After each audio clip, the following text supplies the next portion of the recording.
नमस्कार। आज हम पढ़ेंगे हिंदी के कुछ महत्वपूर्ण क्वेश्चन जो कि इस प्रकार है। उम्मीद है कि आपको पूरा लाभ होगा। सभी कॉम्पिटिटिव एग्ज़ाम में भरपूर आपका मदद सहायता मिलेगी इससे। चलिए अगला सवाल ले लेते हैं। पहला सवाल ये कि प्रत्येक शब्द में कौन सा समास है।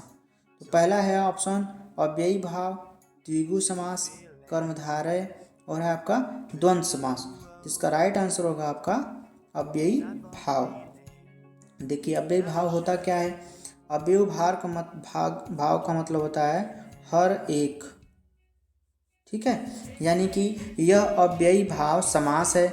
जिस समास का पहला पद प्रधान हो और वह अव्यय हो उसे हम क्या कहते हैं, अव्ययी भाव समास कहते हैं। अगला सवाल है कि दोहा छंद का उल्टा होता है, क्या होता है। बरवे छंद, सोटा छंद, उल्लाला छंद या फिर कोई नहीं। इसका राइट आंसर होगा आपका सोठा छंद। देखिए सोठा छंद होता क्या है, दोहे को उल्टा करने से सोठा छंद बन जाता है। सोठा जो छंद होता है यह दोहा का ठीक उल्टा होता है। यह सोठा मात्रिक छंद है। इसके राग सम और विषम चरण होते हैं। अगला सवाल कह रहा है कि निम्नलिखित में से संचारी भाव नहीं है, क्या नहीं है।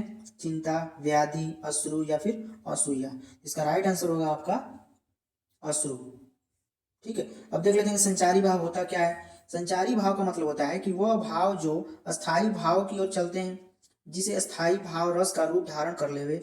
इससे ये भी कह सकते हैं कि जो भाव रस के उपकारक होते हैं होकर पानी के बुलबुलों और तरंगों की भांति उठते और विलीन होते हैं, उन्हें हम क्या कहते हैं, व्यभिचारी या संचारी भाव कहते हैं।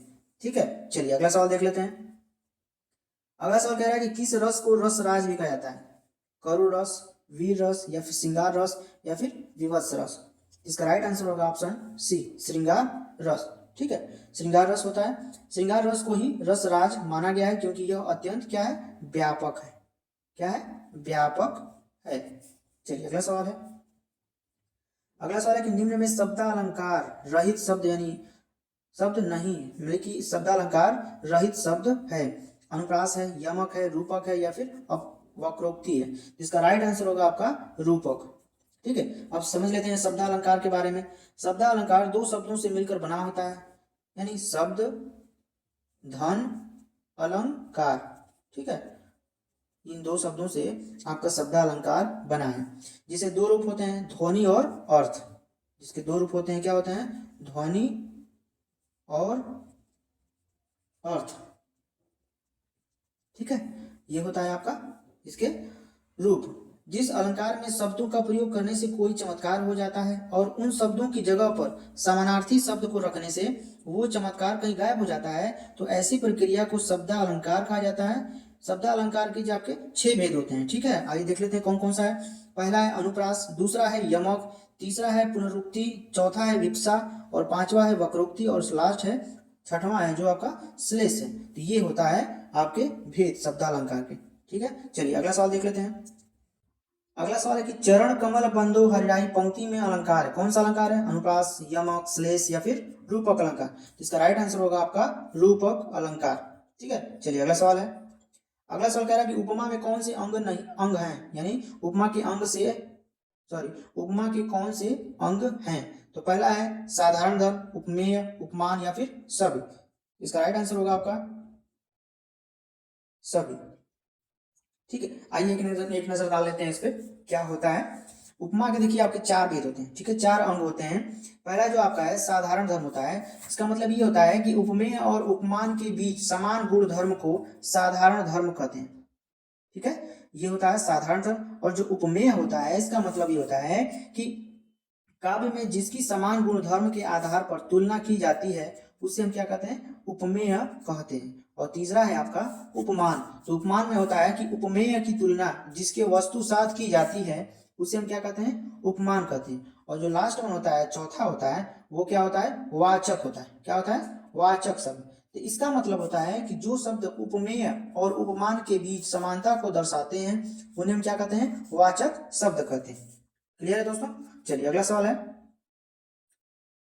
अगला सवाल कह रहा है कि जिन शब्दों का अर्थ सरलता से समझ में आ जाए उसे हम शब्द शक्ति कहते हैं। क्या कहते हैं? अविधा, लक्षणा, व्यंजना या फिर सभी को कहते हैं। इसका राइट आंसर होगा आपका ऑप्शन ए, अविधा। चलिए अगला सवाल है। अगला सवाल है कि निम्न शब्द उपसर्ग रहित है। क्या है? उपसर्ग रहित है। अत्याचार, अलंकार, बुढ़ापा, बदौलत। इसका राइट आंसर होगा आपका बुढ़ापा। चलिए अगला सवाल है। अगला सवाल है कि निम्नलिखित में स्वर संधि नहीं है। क्या नहीं है? स्वर संधि नहीं। कौन सा है? हिमालय, यशोदा, रमेश या फिर नयन। इसका राइट आंसर होगा आपका यशोदा। ठीक है। चलिए अगला सवाल है आपका। अगला सवाल कह रहा है कि निम्न में संधि के भेद नहीं है। क्या नहीं है? स्वर संधि, व्यंजन संधि, आदि गुणा या फिर विसर्ग संधि। इसका राइट आंसर होगा आपका आदि गुणा। इसके 3 भेद होते हैं। ठीक है। क्या क्या होते हैं? स्वर भेद, स्वर संधि होते हैं। क्या होता है? एक होता है स्वर संधि, ठीक है। दूसरा है व्यंजन संधि, व्यंजन संधि, और तीसरा होता है विसर्ग संधि, विसर्ग संधि। ठीक है। ये आपके 3 भेद हो गए, लेकिन कौन से नहीं है? आपके आदि गुणा जो है आपके ये नहीं है। ठीक है, इसके भेद नहीं है। चलिए अगला सवाल है। अगला सवाल कह रहा है कि 6 वर्ण किन 2 वर्णों के संयोग से बना है? तो पहला है क मूर्धनी स हलंत, दूसरा है क हलंत मूर्धनी स, तीसरा है क हलंत पूरा क, और चौथा है क धन मूर्धनी स। इसका राइट आंसर होगा आपका ऑप्शन बी।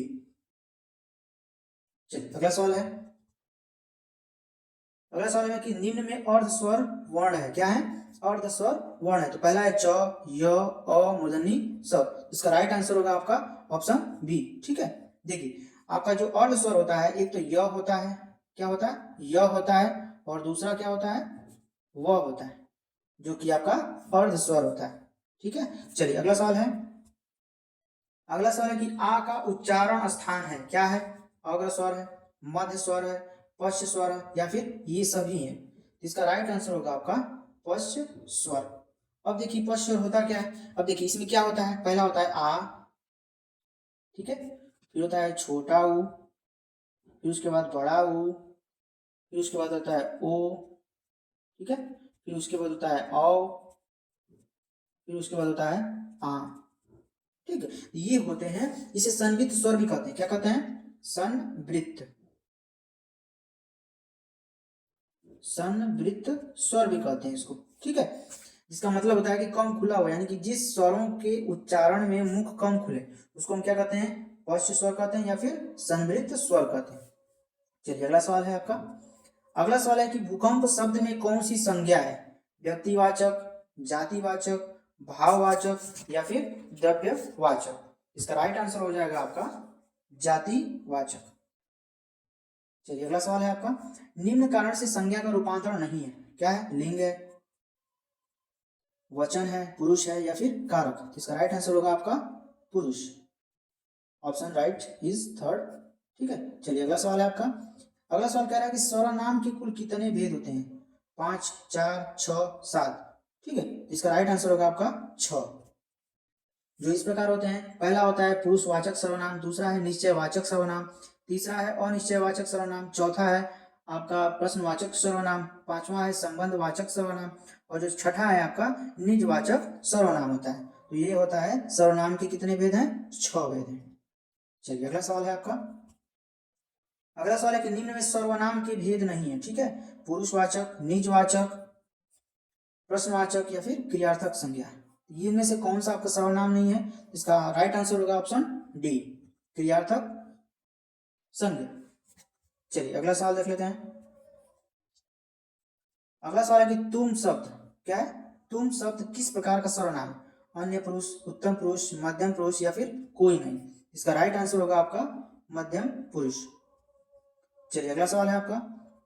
संज्ञा के साथ प्रयुक्त होने वाली विभक्ति है। क्या है? संश्लिष्ट है, विश्लिष्ट है, दोनों है या फिर कोई नहीं। इसका राइट आंसर होगा आपका कोई नहीं है। देखिए अगला क्वेश्चन कह रहा है कि सूरदास किस उपन्यास का पात्र है? तो पहला है गोदान है, रंगभूमि है, कर्मभूमि है, और आपका चौथा निर्मला है। इसका राइट आंसर होगा आपका Nirmala. Option right is fourth, ठीक है। चलिए अगला सवाल देख लेते हैं। अगला सवाल है कि महाभोज उपन्यास की लेखिका है कौन है? सानी है, मन्नू भंडारी है, तीसरा सोवती है, चौथा है ममता कालिया है। इसका राइट आंसर होगा आपका ऑप्शन बी, मन्नू भंडारी। अगला क्वेश्चन कह रहा है कि गोदान उपन्यास के लेखक हैं कौन है? सुदर्शन है, धर्मवीर भारती है, प्रेमचंद है या फिर अज्ञेय। तो इसका राइट आंसर होगा आपका मुंशी प्रेमचंद, ठीक है। अगला सवाल देख लेते हैं। अगला सवाल है कि जूठन, ठीक है, जूठन किस कवि की आत्मकथा है? तो आपका यहाँ पे तुलसीराम है, धर्मवीर है, ओम प्रकाश वाल्मीकि या फिर माता प्रसाद है। इसका राइट आंसर होगा आपका ओम प्रकाश वाल्मीकि। अगला सवाल कह रहा है कि सरस्वती पत्रिका के संपादक है कौन है?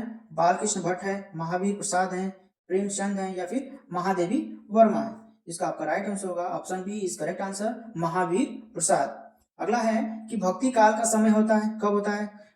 1050 से 1375, 1375 से 1700, 1700 से लेके 1900 या फिर इनमें से कोई नहीं। इसका राइट आंसर होगा आपका ऑप्शन बी, 1375 से 1700।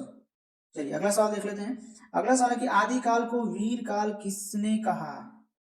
रामचंद्र शुक्ल, हजारी प्रसाद, विश्वनाथ प्रसाद या फिर मिश्र बंधु। इसका राइट आंसर होगा option A is correct answer, Ramchandra Shukla. अगला क्वेश्चन कह रहा है कि नागरिक प्रचारणी सभा की स्थापना कब हुई? तो देख लेते हैं 1910 में, 1892, 1800 या फिर 1893। इसका राइट आंसर होगा आपका ऑप्शन डी। चलिए अगला सवाल है कि अगला सवाल कह रहा है कि हिंदी भाषा का विकास नामक ग्रंथ के लेखक हैं बच्चन सिंह, श्याम सुंदर दास या फिर शुक्ल या फिर मिश्र बंधु। इसका राइट आंसर होगा आपका ऑप्शन बी, श्याम सुंदर दास। चलिए लास्ट वन देख लेते हैं क्वेश्चन जो कह रहा है कि महादेवी वर्मा की रचना यामा और ज्ञानपीठ पुरस्कार कब मिला? 1968, 1982, 2005 या फिर 2009 को मिला। इसका राइट आंसर होगा आपका option B is correct answer. उम्मीद है कि आप लोगों को क्वेश्चन समझ में आया होगा, जो कि आपको बहुत ही लाभ होंगे। नमस्कार, धन्यवाद आप लोगों का।